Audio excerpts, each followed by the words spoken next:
A partir de agora, entra no ar o programa Pense e Repense. Uma palavra de fé, esperança e amor. Pense e Repense. Pense e Repense. Apresentação, Pastor Luiz Antônio. Peça sem duvidar. É isso que diz a palavra de Deus. Na carta de Tiago, no capítulo 1, no versículo 6, esta é a orientação que nós recebemos. Peça, porém, com fé, sem duvidar. Pois aquele que duvida é semelhante à onda do mar, levada e agitada pelo vento. A grande verdade é que todos nós falamos o tempo todo e com muita veemência da nossa fé. Interessante que a fé, ela não é um monopólio religioso. Existem pessoas que nunca pisaram o pé dentro de uma igreja, por exemplo. Existem pessoas que nem confessam nenhum tipo de fé religiosa, mas ainda assim declaram que têm fé. Eu tenho muita fé. Porém, a fé, ela é algo assim consistente. A fé é algo firme. A própria palavra de Deus define a fé da seguinte forma: a fé, ela é o firme fundamento das coisas que se esperam e a prova daquilo que não se vê. Então, se tem uma coisa que você não vai jamais encontrar discussão sobre a fé, é de que a fé representa firmeza. Sabe? É algo consolidado, é uma crença consolidada. Eu tenho fé. Dificilmente uma pessoa vai dizer assim, eu tenho fé. Não é? Parece que a frase ela já vem acompanhada dessa certeza, dessa convicção. Eu tenho fé. Mas, na prática, será que isso também acontece? Será que na prática nós realmente exercemos uma fé sem duvidar, como está dizendo aqui, peça, porém, com fé, sem duvidar? Pois aquele que duvida é semelhante à onda do mar levada e agitada pelo vento. Eu vou te dar um exemplo, gente. A Bíblia nos mostra, em Atos dos Apóstolos, um momento assim muito difícil da igreja primitiva, porque Pedro estava preso. E ele, naquele momento, era assim um líder da igreja. E imagine, o líder da igreja estava preso. Então o desafio era muito grande.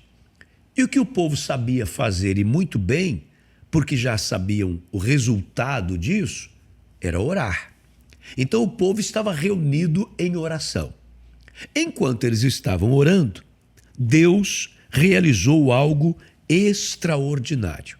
Olha só, Atos capítulo 12, versículos 7 em diante diz assim: de repente apareceu um anjo do Senhor e uma luz brilhou na cela. Ele tocou no lado de Pedro e o acordou. Depressa, levante-se, disse ele. Então as algemas caíram dos punhos de Pedro. O anjo lhe disse: vista-se e calce as sandálias. E Pedro assim fez. Disse-lhe ainda o anjo: põe a capa e siga-me. E saindo Pedro o seguiu, não sabendo que era real o que se fazia por meio do anjo. Ou seja, para ele ficava aquela dúvida: será que eu estou sonhando, né? Tudo lhe parecia uma visão. Passaram a primeira e a segunda guarda e chegaram ao portão de ferro que dava para a cidade. Este se abriu por si mesmo para eles e passaram. Quando eu falo sobre isso aqui, eu sempre costumo dizer que aqui foi o primeiro exemplo que nós tivemos de portão eletrônico da história, né? Naquela época, já Deus criou aqui um portão eletrônico, porque ele abriu sozinho, nos diz a palavra. Passaram a primeira e a segunda guarda, chegaram ao portão de ferro que dava para a cidade, este se abriu por si mesmo para eles e passaram. Tendo saído, caminharam ao longo de uma rua e de repente o anjo o deixou. Então Pedro caiu em si e disse: agora sei, sem nenhuma dúvida, que o Senhor enviou o seu anjo e me libertou das mãos de Herodes e de tudo que o povo judeu esperava. Agora escute isso, gente. Percebendo isso, ele se dirigiu à casa de Maria, mãe de João, também chamado Marcos, onde muita gente se havia reunido e estava orando. Por que eles estavam orando? Porque Pedro, o seu líder, o apóstolo Pedro, estava preso. Então eles se reuniram para orar. Vamos tentar imaginar a oração deles? Senhor, meu Deus, liberta o nosso irmão, liberta Pedro da prisão, é o nosso líder. Senhor, protege, guarda, livra de todo mal, não deixa acontecer nada com ele. Meu Deus, toca no coração das autoridades. Era mais ou menos isso que eles estavam orando. Aí, versículo 13, Pedro bateu à porta do alpendre e uma serva chamada Rode veio atender. Ao reconhecer a voz de Pedro, tomada de alegria, ela correu de volta, sem abrir a porta, e exclamou: Pedro está à porta. Eles, porém, lhe disseram: você está fora de si. Insistindo ela em afirmar que era Pedro, disseram-lhe: deve ser o anjo dele. Mas Pedro continuou batendo, e quando abriram a porta e o viram, ficaram perplexos. Agora, gente, escute aqui, peraí. Eles estavam reunidos fazendo o quê? Orando. Com certeza pedindo pelo quê? Pela libertação de Pedro. O que estava acontecendo? Pedro foi liberto. Eles não estavam orando. Aí Pedro chega e bate na porta, a moça abre assim a portinhola. Nossa, é Pedro. Fecha de novo, vai correndo lá para o fundo, que com certeza eles estavam orando num lugar mais distante da casa, né? Quando chega lá, fala assim: olha, Pedro está aí na porta. Fala: você está fora de si. Você está fora de si, Rode. Que isso? Quem foi? O que aconteceu com você? Olha que coisa. É aí que entra o motivo da palavra de Deus pedir para a gente orar, pedir para a gente pedir, mas sem duvidar. Às vezes você está pedindo por uma coisa, mas você está duvidando. Você está orando como se fosse assim só por praxe, né? Está orando porque tem que orar, mas você está acreditando no que você está pedindo? Você de fato acredita que Deus é um Deus poderoso e que pode, escute isso, todas as coisas? Será que consegue entrar na sua mente, no seu coração, de que para Deus não existe nada, nada? Tem uma música que o pastor Lucas canta, que na música ele fala nada, nada, nada, nada, nada, nada, nada. Eu acho tão legal quando ele faz isso que eu não consigo fazer. Nada, nada, nada, nada, nada, nada, nada. Nada é impossível para Deus. Não tem o que seja difícil para Ele. Sabe, tem alguns versículos assim da Bíblia que a gente pinça, né, com muita alegria para a vida da gente. Tem um que eu gosto de repetir o tempo todo. Toda vez que eu estou pregando, eu estou sempre falando desse versículo. Jeremias 32, 27. Eu sou Deus de toda a humanidade. Acaso haverá alguma coisa demasiadamente difícil para mim? Esse é o Senhor. Então, quando você pedir, peça com fé. Entenda para quem você está pedindo. Se aquilo de fato é algo importante para você, se faz parte do plano de Deus para a sua vida, se aquilo vai ser bom para você, você pode ter certeza que Deus vai operar na sua vida.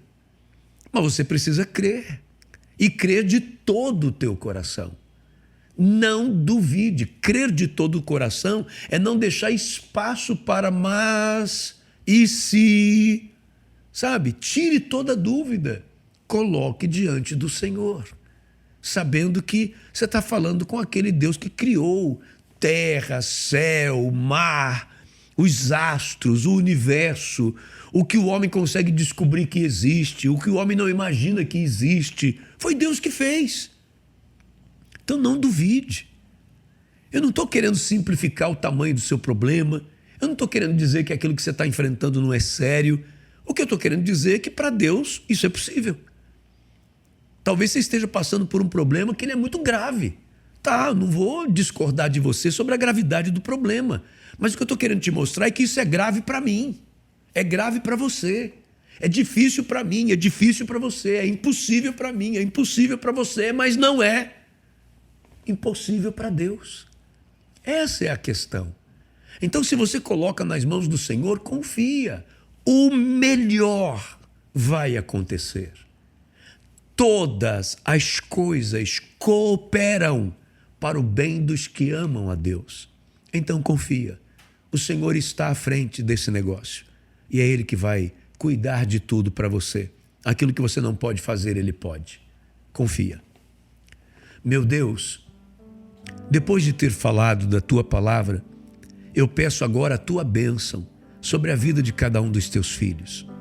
Seja qual for a necessidade de qualquer um deles, que neste momento Tua graça, Tua unção, Teu poder e a Tua bondade se manifeste de uma forma extraordinária sobre a vida de cada um, Senhor.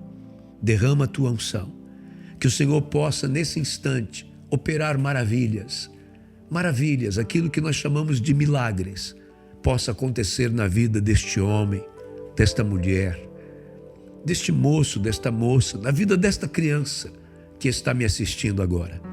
Em nome de Jesus, eu te peço e que seja o teu nome honrado e glorificado por isso. Amém e amém. Graças a Deus, graças a Deus. Gente, eu quero agradecer a Deus pela sua vida, pedir a você que, se você ainda não é inscrito no canal, inscreva-se. Se essa mensagem foi forte, tocou na sua vida, e eu sei que foi, compartilhe com outras pessoas, tá bom? Dê o seu like, porque isso ajuda bastante o canal. Também quero compartilhar com você que, diante de decisões que nós estamos tomando, inclusive até de outros trabalhos que vamos estar realizando, a partir de agora, o nosso programa Pense e Repense, ele vai ao ar toda segunda-feira, apenas na segunda-feira, preparando você para uma semana abençoada, tá bom? Então, toda segunda-feira, às 7 da manhã, um programa Pense e Repense novo, sempre inédito, para abençoar a sua vida aqui neste canal, tá certo? Divulgue isso para outras pessoas, tenho certeza que coisas especiais dos céus acontecerão sobre a sua vida e sobre a vida de todos aqueles que te cercam a partir da palavra que é anunciada aqui. Sabe por que eu tenho certeza que essas palavras anunciadas aqui vão fazer diferença na sua vida? Porque eu não falo de mim mesmo. São coisas que nós estamos falando sempre com base na palavra de Deus. Mesmo quando eu conto de alguma experiência pessoal, mesmo quando eu falo de algum tipo de conhecimento secular que eu fui buscar para compartilhar com você, todos eles estão sempre embasados na palavra de Deus, porque ela é a nossa via de regra. Quando estamos com a nossa Bíblia, a nossa vida pautada na Bíblia, então com certeza coisas especiais acontecem. Divulgue isso para outras pessoas, tá certo? Deus te abençoe, uma semana cheia da bênção e da graça do Senhor para você e para toda a sua casa, para toda a sua família. Forte abraço e até lá, em nome do Senhor Jesus. Você acabou de ouvir Pense e Repense, um programa da Igreja do Evangelho Quadrangular, uma igreja para a sua família. Que a graça do Senhor Jesus Cristo permaneça no seu coração.